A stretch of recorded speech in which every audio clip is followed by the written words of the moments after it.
पाकिस्तान का ईरान के साथ मौजूदा तनाव खत्म करने और सिफारती ताल्लुकात बहाल करने का फैसला। निगरान वफाकी काबीना ने कौमी सलामती कमेटी के फैसलों की मंजूरी दे दी। इजलास के बाद इलामिया में कहा गया है कि पाकिस्तान ईरान की जानिब से तमाम मुस्बत इक़दाम का खैर मकदम करेगा।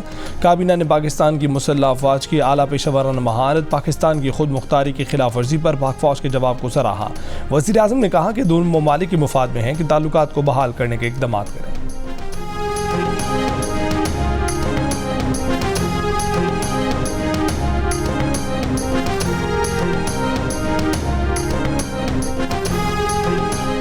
पाकिस्तान की खुद मुख्तारी और सालमियत कतई तौर पर नाकाबिल तस्खीर और मुक़द्दस है। किसी की तरफ से किसी भी बहाने खुद मुख्तारी पामाल करने की कोशिश का पूरी ताकत से जवाब दिया जाएगा।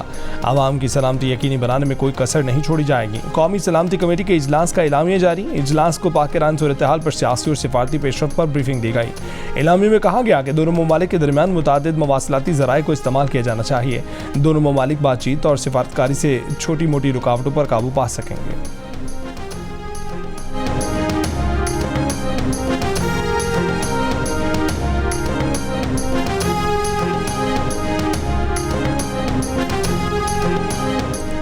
पाकिस्तान और ईरान का तनाव खत्म करने पर इत्तफाक। तर्जुमान दफ्तर खारजा के मुताबिक वज़ीर खारजा जलील अब्बास जिलानी ने ईरानी मनसब हुसैन अमीर अब्दुल्लायान से गुफ्तगू की।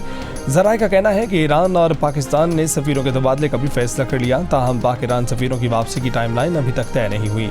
इस मामले पर आइंदा दिनों में बात की जाएगी।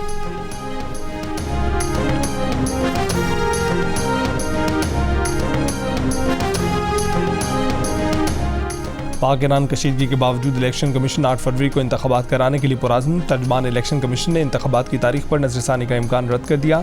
कहा कि इलेक्शन कमीशन इंतखाबात की तैयारियों में मसरूफ़ है। ऐसी कोई तजवीज़ या ऑप्शन ज़ेर गौर नहीं कि पाक ईरान कशीदगी की वजह से इलेक्शन की तारीख पर नज़रसानी हो।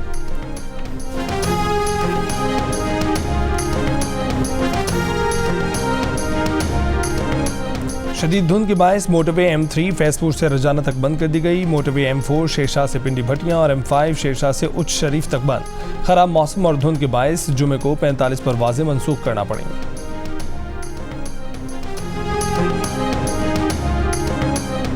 इसराइल के खिलाफ जंगी जराइम की तहकीकात के लिए मैक्सिको और चिली ने आलमी फौजदारी अदालत में मुश्तरका दरख्वास्त दायर कर दी।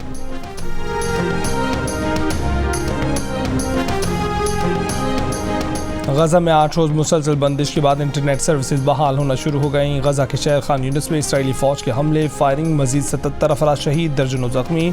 अलमल अस्पताल के करीब भी शदीद फायरिंग, शुहदा की मजमूई तादाद 24,762 हो चुकी। इसराइल का कहना है कि जंग अब भी कई माह तक जारी रहेगी। अक़वाम मुत्तहिदा के मुताबिक इसराइली हमलों में गजा की 85% आबादी बेघर हो चुकी है। कहत और बीमारियाँ फैलने के खदशात हैं। यूनिसेफ ने कहा है कि गजा में जंग के दौरान 20,000 बच्चों की पैदाइश हुई। जंगज़दा इलाकों में बच्चे की पैदाइश एक और जिंदगी को जहन्नुम में डालने के मुतरादिफ है।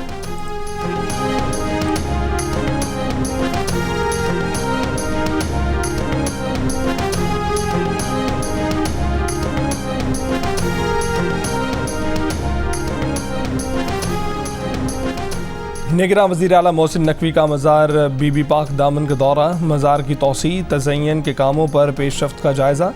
निगरान वज़ीर आला पंजाब की काबीना के हमरा मज़ार इकबाल और बादशाही मस्जिद भी आमद। आराइश का काम 31 जनवरी तक मुकम्मल करने की हिदायत। कराची के इलाके लांडी में फायरिंग, एक शख्स जाँ बहक। मुल्ज़िमान मकतूल के चेहरे पर 2 गोलियां मारकर फरार हो गए। पुलिस को जाए वक़ुआ से गोलियों के खोल भी नहीं मिले। वाक़े की मुख्तलिफ पहलुओं से तफ्तीश जारी।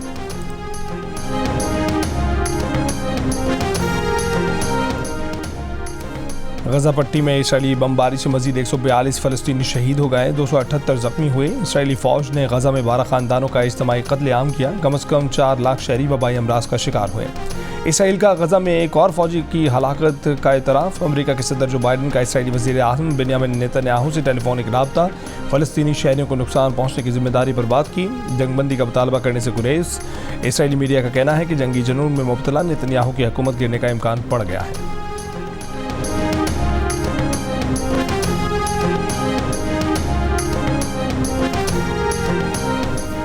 बरतानवी पार्लियामेंट ने हिजबुल तहरीर को दहशतगर्द तंजीम करार दे दिया। पाबंदी का इतलाक आज से होगा। पाबंदी के बाद तंजीम से ताल्लुक़ रखना, उसकी हिमायत की दावत देना और उससे अलामत को जाहिर करना जुर्म होगा।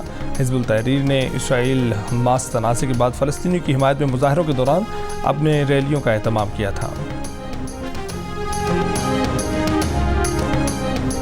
लंदन के रिहायशियों के लिए अच्छी खबर। मेयर सादिक खान ने आइंदा बरस मार्च तक ट्रांसपोर्ट फॉर लंदन की सर्विसेज के किराए मुंजमद करने का ऐलान कर दिया।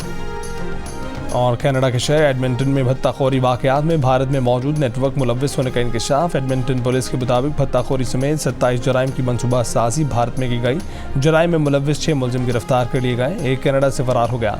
भारतीय निजात मुतासरीन को व्हाट्सएप पर भत्ता देने के पैगाम मौसूल होते थे। एक वाक़े में भत्ता न देने पर ज़ेर तामीर घरों को जलाया गया।